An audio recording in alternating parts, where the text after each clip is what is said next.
Hello and good morning, Yvette, and good morning, everyone, to our podcast episode where we engage in conversations that move you from medicated to motivated. I'm almost the other way around. Sorry, you can see it's still early.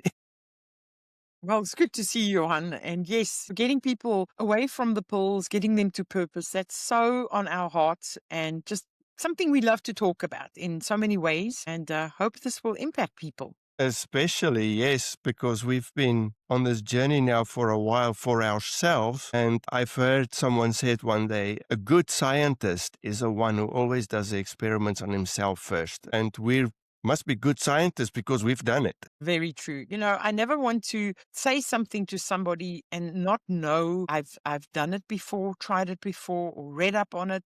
Because that's kind of hypocritical in the sense of, you should do that. I'm not doing it, but you should do it. And that's where the two of us, sometimes I know we've faced challenges, not that they were fun, but I realize that in those times when you face those challenges and you ask God, why am I going through this? And I'm not saying God is causing that. I don't believe that because there's evil in this world that causes it. But God allows that. And it's given us the ability to learn from that, whether it's been depression, whether it's been overweight, whether it's been not sleeping. I mean, it's countless.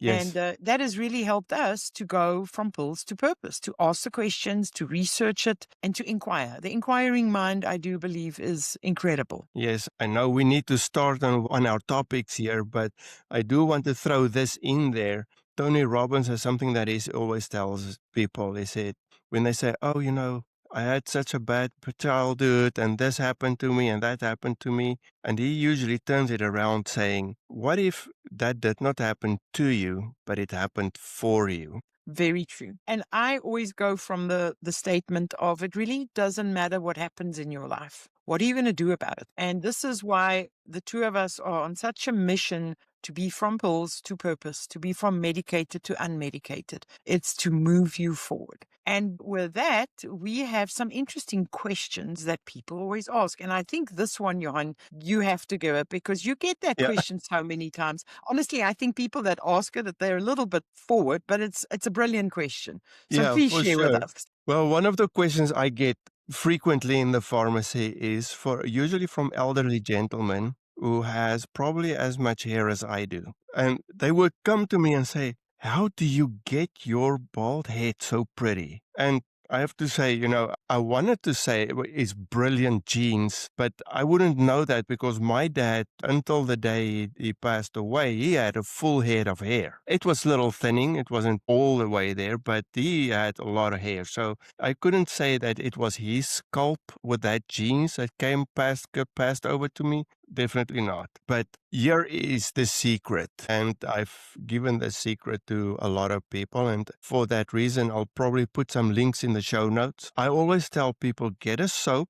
When you if you have this much hair, you don't use shampoo and conditioner because that's Especially probably, not the Amway shampoo and conditioner, yeah, because that because causes it. that's why I am where I'm at today. It That's an started inside with joke. Amway shampoo. So first thing is when you wash your hair, actually, and this goes for probably any part of your body, because Yvette, our skin pH is not basic, it's more acidic. So I think it's around 6.7, yeah, if I talk under correction. And most soaps have an extremely high pH, like 8 or 9, and sometimes even 10. Some of the worst ones are 10. If you wash your skin with a 10 pH soap, that's when you get that squeaky clean because it totally destroys the acid mantle of your skin and there's just nothing to hydrate and moisten your skin anymore. So first I would say get a soap where the pH is as close to 7 as you can. Mm-hmm. And we found one in the Neolife products that actually has a pH much closer to 7 than any other soap that I know. I think Lever is somewhat close, but not all the way there yet. And Lever is probably the cheapest bar of soap you can buy in the store instead of all these fancy, expensive ones. And then I think this is my secret sauce, is an all organic aloe vera gel. And I'm religious about it. It goes on my face and my head every day. And again, it's not all these expensive skincare products. It's really one of the probably most inexpensive lines in the Neolife lines. And I use it every day. And it's brilliant. My skin does not dry out because some of these aloe vera gels, they do put some alcohol in there because they don't know what they're doing, basically, if you Yeah, but ask some of me. those have got a drop of aloe vera in there because if you put a drop of it in True. there, it qualifies for aloe vera, but the rest of it is alcohol. And I think the other one they found was pine bark needles, the whole bunch that was pulled off the shelves. So the pure, the aloe vera, very little alcohol, that's what you're benefiting from. Yeah. And the way to spot that is if you look at the ingredients, if you turn the box over and you look at the ingredients, because the very first item in the ingredient list is usually the one that is the most abundant. Yeah. So if the very first word does not say aloe vera, you're being ripped off. Be cautious because there's a lot of products that I found here in the US that is sold as aloe vera that actually contains aloe ferox. It's not aloe vera. Still an aloe, probably not really bad for you, but it's not the same. Definitely not the same. Aloe ferox is actually a very pretty plant. It makes that flower that almost looks like the tail end of a rocket. But other than that, I don't think aloe ferox has a lot of value, unless there's But somebody to what prove me wrong. But what you were discussing there were the skin and the acid mantle. For years, we were taught that your skin is your first line of protection. So if you are going to be rubbing and scrubbing and putting lotions and motions and potions on there, you are destroying your first line of defense. And that is why, and you know what, while you were talking, I just wanted to double check us because the two of us like to be truthful. It said the skin is basically mildly acidic, around 4.7 to 5.7, Okay. So which it's is even a more little bit more acidic. acidic than what we thought. And that is also why if you have to go and use a scrubbing brush to scrub your scalp, and I've seen certain gentlemen with their skin very dry, very flaky, and you absolutely answered that question now because they didn't they are removing the acid mantle where you did not. You're keeping the skin doing its thing. When you're washing it, you're removing the layers as it goes out. But talking about the skin, this is a question that Johann and I get faced with a lot. We see many prescriptions from dermatologists, very expensive creams for somebody that is coming in with a skin rash. Now, a skin rash can be a gazillion things. And the most common treatment for skin rashes is, like you and I both know, is a corticosteroid. Why do we use the steroid? Because it brings down the inflammation. Because when you have a skin rash, it's irritating, it's itchy, it's red, you scratch it, you get frustrated. So the first thing you want to do is to stop. And then you get given a corticosteroid. You can get a mild one over the counter or a prescription one. And it's quite interesting that a question that I've been asked many, many times has been, will this cream cure my rash? And Johan, give us your thoughts on that. My question usually is, how did the skin rash come about? Because does it make sense to treat something on the inside of your body, let's say a stomach ulcer, with a band-aid on the outside of your body? And this is Or recognizing that your skin is your biggest organ correct, and correct. there's a purpose for your, okay. Now, if you went to play in the wild and now you have poison oak, now that rash did come from the outside. But how many rashes actually comes from the inside of our body? From the foods that we eat, from the medications that we take.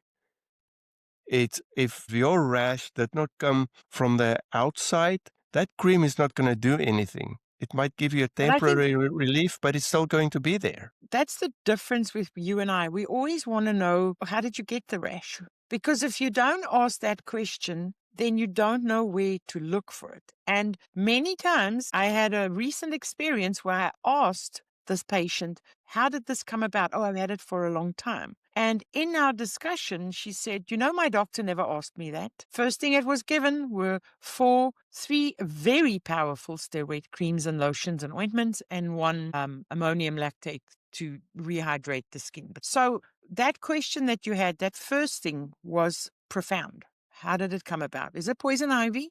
Did I go walking outside and something scratched me? That's a different story. But if you're having a constant rash, Your body is responding to something that it doesn't like. And Yvette, talking about that, and this is one of the things that I explain to people in the pharmacy over and over again, and people don't realize that. One thing that we learned in functional medicine was that your gastrointestinal tract is actually considered outside of your body. Because if you think about it, from your mouth all the way through to your anus, it's a tube within a tube. So it's actually outside. The Mhm. inside is what is not in that tube, like your organs, not your stomach per se, but the rest of it, that's inside. So many rashes that we found is actually coming from something that somebody was eating. And I especially try to talk to parents of young kids because, oh, my child has this eczema. I said, okay, well, what are you feeding your child? That's got nothing to do with it. Oh, yes, it sure does. It sure does. Because whatever happens on the inside of your gastrointestinal tract, your skin will let you know that your body really does not like that much. So be aware. Yeah, and for people to realize that the food that you eat has a direct impact on what happens on the outside, your skin, what it looks like, your hair, your nails. That's all a group. And I know there's people that have this attitude, oh, your nail's just a waste product. No, but that waste product is going to be very strong indication of what is really going on. And for example, what you were saying, a baby with eczema. Well, I nursed the baby. Well, what are you eating? Mm-hmm. Then you can also look at what are you putting in the baby's bath? What creams do you put on? What is the washing powder? So for each skin rash, there are so many areas to look at before you basically go and put a cream on or a ointment that's going to cost you $200, $300, $400 out of pocket, and you really don't have any answer. The way I explain it always, and I was sharing it with Johann earlier, is if your car engine tells you've got low oil, you should go put some oil in. But most of us in Western medicine, we put a Band-Aid over the low oil because now you don't have low oil anymore. That's exactly what you're doing to your skin. Your skin is crying out that something isn't right. And one of the things that I have come across that is a major, major problem is the liver is overloaded. Now, there are some serious skin reactions that can indicate that you are on the verge of a very, very dangerous happening in your life. So, Steven Johnson syndrome, there's people that have had skin rashes and then it develops and it gets into it and they can die from it. And people ignore it. So, the skin is so important that you've got to look at what you now say is, what medications are you taking? And I love the statement when people say, oh, but I've been taking these for years. Well, don't you think that system is maybe overloaded now? And there's different types. What people also don't understand, Yvette, is the fact that an allergic reaction is an immune reaction. Everything that causes an allergic reaction, all the mediators are immune mediators, and there's different types. Mm-hmm. There's some things that cause an acute reaction. So let's say, for instance, you are allergic to penicillin and you take a penicillin antibiotic that if you get anaphylaxis, it's going to be right away. If you don't get anaphylaxis, you'll get a rash, and you can get that rash anywhere from 1 to 4 days into the treatment. You can get that rash, and it's still almost the same mediators that cause that type of reaction. But then there are these things from that people say, but I've been using this, like you said, for years. That's a different type of immune response that you get. It's a delayed or a slowed reaction. So for many people, there's people who do food sensitivity tests, and I know why they're doing it. We both agree that it's not always that accurate. But if you think about a food sensitivity, people might not be allergic to peanuts, but they Mm-hmm. might have a sensitivity to it. So they'll eat a handful and they'll be fine. But they'll eat 2 or 3, 4 handfuls and then they feel uncomfortable. Oh, I ate too much. But what if that was an allergic reaction? The response just to tell you, maybe you shouldn't do this. And if you're going to do it every day, now all of a sudden you have that rash. Yeah. Okay, so where does that come from? But I eat peanuts every day. Yes, it's because you're eating peanuts every day. At some point, I always try to explain to people about poisoning your body. Let's say your body is a 50-gallon drum. You can open the faucet full blast and fill it up in a few minutes, or you can just drip a little bit in it every day. But because your body's not getting rid of it, at some point it's going to spill over. It accumulates. But you made a very, very interesting argument there with regards to penicillin. So anybody that thinks that food and what you eat doesn't play on your skin, then how come it is that the first line of an allergic reaction that we pay attention to for any antibiotic is, did you have a rash? If Absolutely. anybody has a rash with something, we immediately say, don't use it again. Because if you have an accumulative effect, maybe the third or the fourth time you use it, you have anaphylaxis. And the other thing, what you were mentioning, it reminds me of a patient that we had with the arsenic. And where with arsenic, how do you poison somebody with that?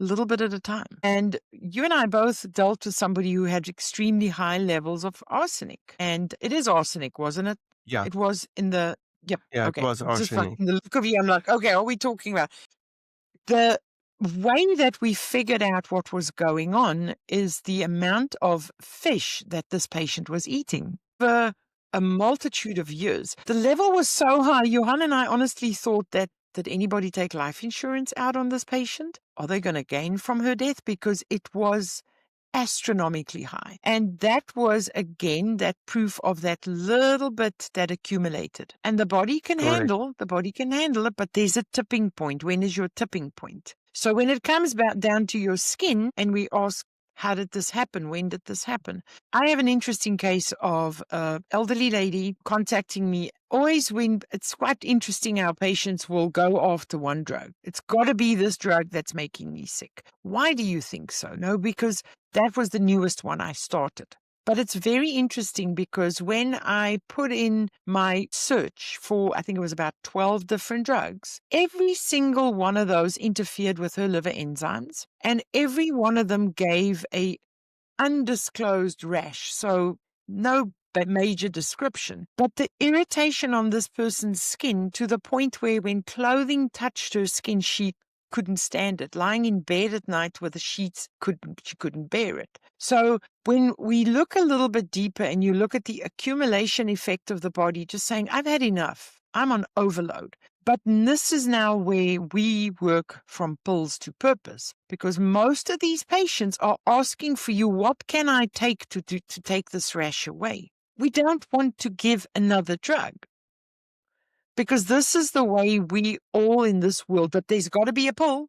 There's got to be Yeah. something that takes it away. Yeah. No, hang on. How about the things that you are taking? Why do we take it from 12 to maybe to 8 or maybe to 6? Because those are the ones that are causing it. And if Yes. you're really honest with them and you ask them, why are you taking this? No, I don't really know. I've been taking it for years. Next question, like a tricyclic antidepressant, amitriptyline. Why are you taking this one? None of the people really know why they're taking it, but they're willing to take another prescription to help with a rash. And this is where it just absolutely kills me that a doctor is just willing to prescribe another prescription, not knowing, not looking at any of liver function, kidney function, what's going on. Are they maybe allergic to something? So that is we always say, ask the right questions. Start asking and looking at where was the cause. So for both of us, when we look at drugs, we know the drugs play a massive, massive role. And if you have this skin rash that's been around, you don't know what it is, let us look at it. Let us see, where did this start? And then you start going deeper and deeper and you get to the root cause of it. And the most strangest thing of all was this main cause was a medication that she'd been using for 10 years. So a lot of times it's what you were saying, it's the immediate effect. But a lot of times it's it's over a slow burn that comes across. Yeah, for sure. And our skins are so it's really sometimes in many cases the warning light in your car. That's a warning light to our bodies. Mm-hmm. It will tell you that something's wrong. And when we walk people through a elimination diet, we tell them that your body is going to detox. And which are the organs that that is heavily involved in detoxing? Your GI tract, yes, obviously, your kidneys, and then your skin. So if you're going to detox from something, there's a good chance it will show in your skin. Uh-huh. Remember when we told people about the oxalates and they might get a skin rash? I've seen that. The liver wants to Once your clean it out. Yep. Once your liver decides, okay, well, I can finally breathe and get rid of these oxalates, it's got to go somewhere. And Uh-huh. apart from the GI tract, because it might not, depending on your load, the GI tract might not be enough. And then it's going to come through your skin and then you will get a rash. And And what do? Stop the detoxing? I think it's better to get rid of it. Just go through it for a while. it is rough, and not everything that you want to achieve and what you want to do is going to be easy. We've never said that. But you got to look at the end result and at the end goal. Because if you ultimately want to look and feel better, that is what you've got to focus on. And you and I have also taken a lot of pictures of our patients' faces. Yes. And the difference in skin texture, the difference in the puffiness, the shine, the look is phenomenal when somebody does give their body the opportunity to detox. Yeah, for sure. 100%. Now, I can talk about the question with regards to the people of us who have hair. Because a lot Yeah, of people will always ask me, like, your hair looks so strong and so healthy. And hair, if you do have hair, that's another indication of what your diet is like. And that will be a complete direct correlation with what you eat, how you sleep. Also, again, with the shampoos and stuff, if it's very abrasive, if you're constantly putting things on thinking that you can do something to the hair itself, it comes from inside. So again, you got to look at the hair, you got to look at the texture of the hair. All of that indicates what is going on inside the body. And everything starts with what you're putting in here, for goes sure. to your gut. For But sure. an interesting fact that I've known for years and something I saw on food allergies, it's quite interesting that a food that people probably love the most is sometimes the cause of the biggest problem. And we have been told always, cut it out completely. But it comes back to your previous point. You can have some of it once you've given the body the ability to heal, to detox, but in smaller amounts. Yep. Yep. So, like your nightshades, things like that cause so much inflammation that most of the people, and how many people we know that love tomatoes, but as soon as they do Yes. cut it back, their inflammation goes away. Their skin feels better. They don't have rashes. So, there are a mountain of skin conditions that you and I can list. Psoriasis, you get eczema. And I love the atopic dermatitis. I always say if you've been diagnosed with atopic dermatitis, it means nobody knows what it is, but we've Mm. given it a label. Yeah. So many of the skin diagnoses, funny enough, they actually all have the same treatment. Yes. And, I think now is also a good time to insert two things that I think I really want us to touch on. Yes. And that is seed oils and protein. Because people think all that they've heard of, you eat your vegetables. But what actually helps with your skin tone? Because people, if you look at a plant and see how brittle a plant's skin really is, it's not flexible and elastic like our skin is. So what do you think it's going to do to our skins if we just eat plants all the time? Well, that's their defense mechanism. It doesn't want us to eat it. It's giving off things that our body doesn't know what to do with it. So, the best way for you to eat the plant is to make sure that the cow eats the plant, gets digested through the four stomachs, and you get those nutrients from the meat. That's the most brilliant way, but it's been distorted in so many ways because you're going to get everything in that cow. And I'm talking not about the one that are on the feedlots, not the one that stand in a row and just eat a whole bunch of oats, because that's not what we're talking about. The cow that's eating the little plants, the leaves, the things that if you and I would eat that, we would have an allergic reaction. Yeah, absolutely. Absolutely. And it really should give us a rash. If our bodies work correctly, it really should give us a rash. But if you eat the meat, if you get enough protein, and you know how many people, especially in the Western world, are actually not getting enough protein in their diet. Now, that's a big problem. And the older people get the less because we have factors about their teeth, their chewing, money. But that is very, very problematic. Yeah.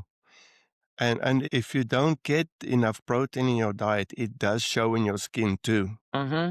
because now you're more likely to get that flakiness. And especially because what do you also get if you eat meat? You eat some of the fat too. I still want to see meat with absolute zero fat on it.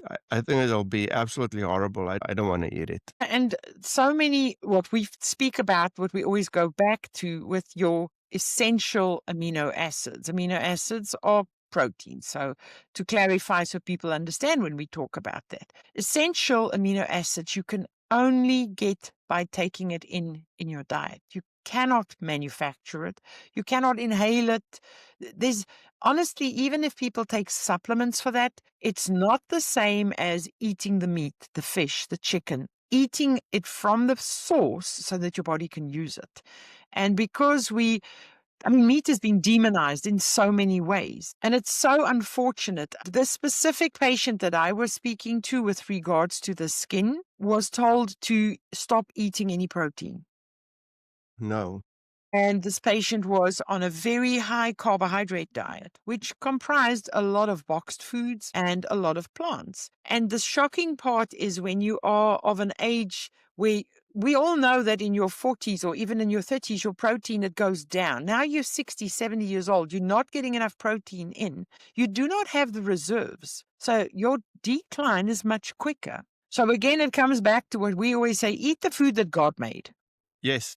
Because man thinks we're so clever. And one more point about protein is the fact that your muscle mass really determines longevity and your health span, both lifespan and health span. So, and what happens after age 40 and even further down the line, you start losing muscle mass. So, and muscle mass is a direct correlation with the amount of protein that you're getting. So don't just eat the protein for your skin, eat it for your skin too, but eat it for your muscles so that you can age healthy.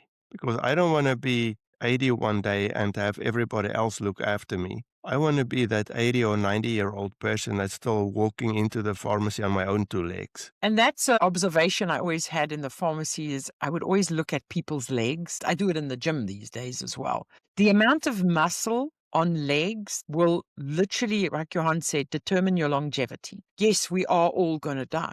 But do you want to be pushed around in a wheelchair? Do you want to be able to climb stairs, get out of things, move, and be mobile for as long as possible? Then you've got to make sure you get the protein in and you keep your legs strong, because that is very important with regards to the muscles that you need for the energy, because those are the biggest muscles. You compare your arm muscles to your legs are far bigger. So make them grow, keep them strong. But when you were speaking about seed oils, we're going back to plants. So those oils are man-made. They have to go through so many processes of being boiled up and cooled down and added to this and this. That's not a human food. Once you start looking into canola oil and you look at the history and you look how they make it, why in the world would we even put that in our mouths? For sure. Wasn't canola oil the one that they used to oil machines with In the way back? First and Second World War. Yeah, So when you have an abundance of oil and you have no war, what do you do with it? feed it to You humans. start you start feeding it to humans. And when you look at the history, we know that sugar has been a big culprit. But when we look back in history, the highest incidence of autoimmune diseases, chronic disease, runs in parallel with regards to seed oils. And again, we speak to people and we'll ask them, how do you eat? Well, I eat all the healthy oils. And I always love to ask them, which one are those? Well, no, I never eat butter. I never eat any Oh, kind of lard or anything like that. And I'm thinking, you are preferring man-made stuff that's made and pressed and boiled and cooked over and over versus the fats that God placed on the lambs, on the beef, the butter, the things like that. So it's also interesting. This is a part of the oils that we've had a lot of discussions about with regards to the linoleic acid. yes. So omegas, omega-3s are good for us, omega-6s are not. So why do we say the seed oils are not good for us? Because which one is high? The The omega. linoleic. Yep, Yes. and the linoleic acid. And I remember you had that chart to show the linoleic acid content in different oils. And it is actually shocking to see the content of linoleic acid in these things that people consider as healthy. When you go to the grocery store, it even have the little heart on it to say, oh, this is heart healthy. And you and I both know that those oils, the linoleic acid in them, cause inflammation. And what is one of the biggest causes of heart disease? Inflammation. Yep, it's not the fats, it's the inflammation. Yeah, so why would you even it's so contrary to what people believe. And I had somebody in the pharmacy the other day. I said, "Oh, I use good butter. Let me show you which one." She pulled off a bucket of margarine, and it says right on top, "Made with canola oil." Yeah. Oh, no. So again, reading the labels, being intentional. When you see stuff in your salad dressings, and it was actually shocking to me when we emptied out our pantry like 20 years ago, looking at soybean oil, peanut oil. I'm trying to think of all these oils, and I was amazed. I didn't even know there were all these different oils, rapeseed oil, and then the canola oils. Every salad dressing, every boxed food, even some of the pre-made thing, not all the pre-made things have that in there. But all the sauces, when people they buy their Italian sauce, go look at the top ingredients. Those are oil that's going to be high in linoleic acid. And one of the funny observations about that chart as well is that olive oil is actually much higher in the linoleic acid than what most people realize. If you are not getting a very pure, a product that has not been boiled and cooked, but it's cold pressed, and there's olives in there, because obviously there's been a lot of lawsuits about olive oils that came from Europe that did not have olives in there. But if you are not sure about that, then stay away from it. Then Yeah. if you are struggling with that, then go to a coconut oil is good, but it's still a little bit higher. The ones with the zeros and the one linoleic acid is butter, lard, and tallow. And if you can, do the organic ones. And this comes back to what we say, that's the food God made. Our body knows what to do with it. And you touched on something earlier with inflammation and heart disease. It's the same old story where whenever they looked at any kind of heart attacks or coronary arteries and things, and they saw there's this accumulation of cholesterol. Well, it's the firefighter at the fire. So all the fires have been caused by firefighters. That's not the cause. The cholesterol was there to help with the inflammation. But what was the cause? It's all these things that we've put in our diets. I told a customer the other day because he says, "Oh, but my cholesterol is high. If I stop taking this statin, so what am I going to do with my cholesterol?" So I told him, I said, "Put yourself in this situation. You're doing in your neighborhood, there's been a series of house fires, and you decide you're going to do a research on why there is so many house fires. So, but the only way you know there's a fire is when the fire is actually already happening. So you get on your little radar, there's a house fire. So you get in your car and you drive over, there's a fire truck in front of it. Next fire shows up, you get in your car, you drive there, there's a fire truck in front of it. So the obvious assumption is it's a fire truck that causes a fire. And we all know that that is not true. The fire truck is there to put it out. That's exactly what cholesterol does. Now, the fire is there because the inflammation is there because of all the junk we've been eating. So the cholesterol come because the cholesterol is a fire truck to repair the damage. It must be the cholesterol. So it's not the cholesterol. Fix what is wrong before you blame the cholesterol, because the cholesterol is there to help you. There are other things that cause the problem. So you need to take care of that first. And if you don't know what it is, you need to speak to somebody who knows. Mm-hmm.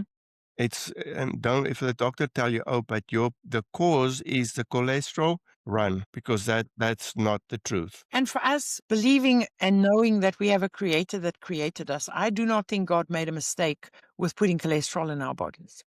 And one of my first messages I always tell people is that about 80% of the cholesterol is manufactured in your liver. Why do you think your body would make something that is so bad for you? And we seem to demonize things that are good, and we seem to uplift things that are bad. And most of the things that we uplift that are bad are typically man-made stuff. Yeah. It's the same as with True. insulin.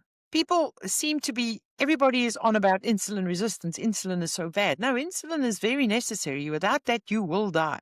But it's when we look at how we are forcing the body to overperform and overfunction because it cannot accommodate the amount of foods and poisons and toxins we put in, then we start blaming the internal hardware. No, that doesn't work like that. And No. once you get to the point where you stop and think for yourself, and I think that's always been my biggest, call it my pet peeve. Have you ever thought about what you're saying? Yeah, absolutely. And I don't think, because if you think everybody in a medical profession, no matter which medical profession, at some point in their life, they went through a class of biology, they went through a class of physiology, of biochemistry, and anatomy. And in those classes, they teach you the basics of how the body works. But now, in the later years of whichever specialty you went into, like as pharmacist, the focus gets to be so much on drugs that those first fundamental classes,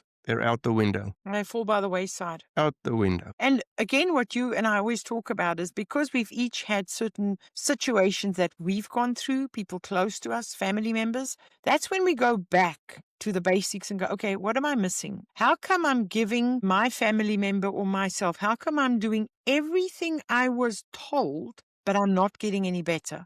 And that is probably one of the biggest questions you have to ask yourself. If what I'm doing is not making me any better, then maybe you should be doing something else. And that was 100% me. That was 100% me. Before I started on my personal journey. I was doing everything by the book. I was taking loads of supplements. We budgeted to buy a whole cabinet full of supplements as soon as it goes on special to get the right ones, which were all the wrong ones. And also we ate what we thought good, healthy food was. And I exercised. I would spend 2 hours on my treadmill every morning before I go to work because I'm doing the right thing. Mm-hmm. And nothing happened. Inflammation was still high. I was probably a little more flexible. I have to add that in there. But that's it. I was still full of body aches. I was still fat. Nothing happened until me and you started talking. We started down a road to look at what is good supplements really. And Okay. And questioning the things that what you think you were doing, thinking that it's right, going, but could there be something missing here? Are we missing something? yes. And I mean, I was taking medicines, Mm-hmm. but it didn't do anything. Me and you, we've both had this saying that if a prescription drug really worked, say for your blood pressure, why are you still taking it? Mm-hmm. It should have fixed the problem, shouldn't it? That's a thought that people need to linger on. So if what I'm doing is not making me feel any better, then maybe you should do something else. And that's where we were. And it's challenging because you're going against everything in your body that you know, that you've learned, everything that you've ever discussed. It goes completely against it. But then we go back to the biology and we start looking and we go, oh, hang on, we missed that. Yeah. This is how the body works. And it's an amazing thing when you can realize that you're growing and learning about things. And that's why I always tell patients that I work with, I don't know everything, but I'm really willing to go find out. I've learned so much from different patients by certain things that happened. One of the patients years ago, it was in about 2008, it was a gentleman who was stuck in a wheelchair for 10 years. And that enlightened me about the impact of statin drugs. And he found that out. And I was like, really? Go down that path, read up about it. And the funny thing is, this is what's always so interesting, Johann, all the information is there. Yeah, You were 100%. talking earlier about a patient that a consultation that you always do with regards to Fosamax, alendronate. This is a counseling that this is probably one thing we never miss when we tell people about this drug. When you take it on an empty stomach. Do not eat or drink anything and do not lie down for an hour, okay? We say that. We give the verbiage out every time because we know there's a warning. But when we go look a little bit deeper, what do we find, Johann? Man. So Alendronate is a drug used to increase bone density. Well, it does not really increase bone density, but it's supposed to prevent further bone loss, which if you think about a bone, this drug really doesn't make a whole lot of sense, do you think? Because bone is collagen and calcium. Protein. And protein, yeah. I mean, Collagen, so protein. this drug really does not make a whole lot of sense. But anyway, but talking about the side effect is the danger is erosion of the esophagus. Now, if you think about it, if you swallow this drug, it goes to your stomach. So why would it erode your esophagus? Now, that's just the thought of it. Can you imagine that this is burnt away? You know Because I what? know of people that have had to have the Yes. artificial esophagus put in. So just for people to understand what we're talking about, this is serious. This is not a joke.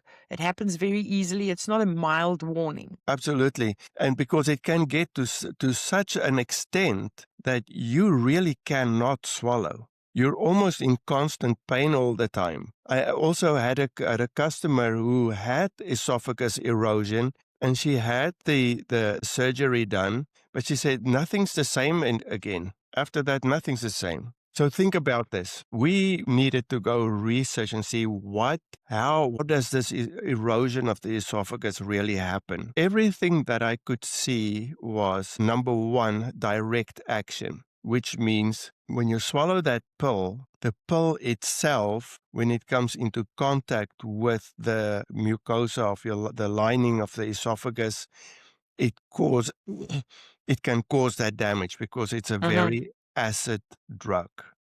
But once it gets into your stomach, the top sphincter between your esophagus and your stomach is supposed to close, and it stays down there.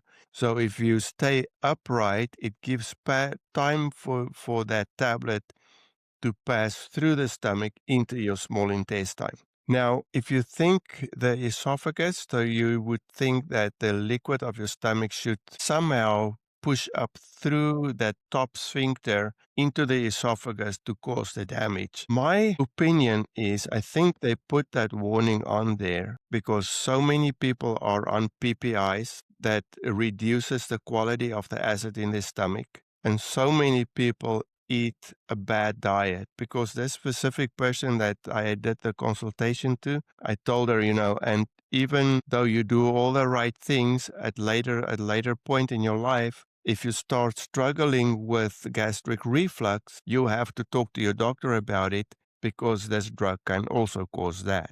And then the erosion can be even worse. She said, oh, but I already have occasional heartburn, which means the acid quality of her stomach is not high enough. Because if the acid quality of your stomach is high enough, that sphincter closes. It does not open to allow the stomach content to push up in the esophagus. So you only mentioned too that with the direct contact. So that drug comes in direct contact with the epithelial layer here. So wouldn't our body normally heal? Normally, your body will heal. Your body will it's almost like a reflex. Like if you have a sore in your mouth, you know how quickly, like back tomorrow, it's better. Exactly. You would expect the same, okay? So you would expect the same, but now you swallow this drug, it causes a little bit of damage down the line. So your body would reflex heal it? No, not with alendronate. Alendronate has a secondary direct action which slows down the repair of epithelial cells. So now it's even worse. And as who gets most of these drugs? Women. Not people in their 20s, and then they're not young. They're older, and as we age, things go slower. So now they take the alendronate once a week, but things have slowed down so much that repair takes slower, and now you're already ready for the next one. And the alendronate already slowed down the repair of those epithelial cells. So there's no win. Vicious cycle. Yes, it's definitely a vicious cycle. A drug that I don't like. And again, that's as clear as day. When you go open up the paperwork there, it's all in there. But how many people spend the time to go and actually look up there? I'm talking medical professionals. How many doctors, how many pharmacists, nurses, who actually looks at that? Because the studies were done. And I sometimes feel like those studies are done and put on that piece of paper, knowingly 2% of people are going to read it. But when you start, again, When you have somebody that you know or somebody that you care about and people ask you that question, you look a bit deeper, you learn and you go, hang on. And then this is one of the interesting things that I always have patients ask me, because we had this joke that when people say, does that drug have a side effect? Well, all drugs do. But the interesting part is when you look at the biphosphates, like the alendronate, and you look at the first side effect, guess what it is? It causes bone fractures. Yes. So you ask yourself, I'm taking something to prevent my bones from getting brittle. But the number one adverse effect is increased bone fractures. So that part is where I'm like, these dots do not connect. Yeah. And I think how the manufacturers got away with the FDA is that they say, oh, but these people's bones are brittle already, and they wouldn't know whether it's from the drug or not. So why then is the bone fractures in the placebo group lower than the study group? Exactly. Makes But you think. we know how most of these drugs are sold and marketed is a representative that gives you the list of the plus points. It's going to do A, B, C, and D. Doctors are busy. A lot of pharmacists are busy. No time to look any deeper. Surely this is what it must do, because why would they lie to us? Only when you start reading the paperwork. I know once I did confront a representative of Fosamax, asked those questions, and I was absolutely shocked when I got to go. I've got to be at another pharmacy. And I was thinking, I really wanted some answers. You're the pro on this. Please Yeah. tell me. Because now I have to go spend a whole day to go read up on it when you couldn't tell me. So those are warning signs and warning signals of things that if you don't know all about it, instead of spewing out the marketing about it, go read about it. Go find out how good is it? What is it doing? I think there is some verbiage in medical literature that is totally getting exploited by drug reps and the marketing of big pharma, and it is benefit outweighing the risk. This sounds horrible, but I have to admit, I've said the same thing many years ago. When somebody asked me, this drug has bad side effects, and I would spew those words. But does the benefit outweigh the risks? And I stopped myself one day going, you are lying to Yeah. yourself. So I Yeah. have to admit, I used that same verbiage because it was so ingrained into us, and we said so many times, you say it, and why am I saying that? Yeah. And I know especially some of the regulatory agencies that controls doctors would tell them that if the benefit outweigh the risk, then you treat. And some of the risk is really absolutely horrible. If you think about some medicines, just thinking about cancer drugs, for instance, they can kill you at first round. It's not somewhere down the line. Some of the risk is when you use this drug, that patient will die. Well, you look at the beautiful court case that Purdue lost with regards to oxycodone, OxyContin. Yeah. Very beneficial for you, very low risk of addiction. And we have had so many people die from that, and it took years of fighting in court for them to admit they hid that information. So there's so many of the drugs that you and I can talk about where you have to ask a little bit deeper before you take something. Ask the right questions. What is it going to do? How does it work? And you don't necessarily have to have a pharmacist degree to be able to understand how some of these work. You can ask. I've learned over the years to be able to explain something in a way that somebody can understand it, and that they can then make what we call, and I hate when they use that informed decision, but that you can really make an informed decision. And if you're not getting the right answer, go somewhere else. Go ask another person. We have access to AI. We have access to, not that I always agree with it, or, the MD Google doctor that's created a lot of problems for us. But use that. Ask those questions. And if you don't come right, get somebody that can help you and make you understand it. Because if it's not pure, basic, and understandable, then somebody's hiding it from you, or you're not getting the full truth. Yeah. That can open a whole different can of worms, because I know we're getting to the end of our session here. Sorry, but I do want to throw this in. How many people taking any prescription drug or undergoing any medical treatment have a real informed consent? Very few. Because are they only told, how many people are just told what this drug or this treatment the positive side to it. And when it comes to the negative side, it is almost downplayed. Yeah. And it's only a very small percentage of a patient that will ask. My doctor prescribed drug A, B, C, and D. I'm going to use an example of something very commonly prescribed, a PPI. The doctor said it'll help for my reflux. Can you tell me a little bit how this works? And can you tell me what the side effects are? Those are the people that when you tell them and explain to them how it works, what it does, and when you give them the side effects of, down the road, they're going to have no magnesium, no potassium, no minerals, no zinc, no any of the minerals. And they're going to end up with things like restless legs. They're going to have cognitive High blood decline, pressure. high blood pressure, depression. There's so many things that go with it. They're tired. They have anemia. I'm not making any of this up. I'm reading it straight off what is going to happen to them. That's the person that goes, why in the world would I take this? Well, you asked. It's because only point A was pointed out to you, which meant I can eat all the crap in the world, take this drug, and I'll be fine. But nobody looks a little bit deeper. So if I continue to take this, what's going to happen? And that is getting you from being more informed and being more motivated to move away from the drug module and going into more I love what you say, longevity and health. Yvette, this has been fun. It always is. I think the two of us can just talk and talk and talk for hours because there's so much on our hearts, and it comes from a point of sincerity, and it does come from a point of frustration because is a generation that believed that whatever the doctor said was true and right and gospel. And I'm not blaming the doctors because there's a lot of factors that impacted what they know and what they say. But we are in a time when people need to wake up. Yeah.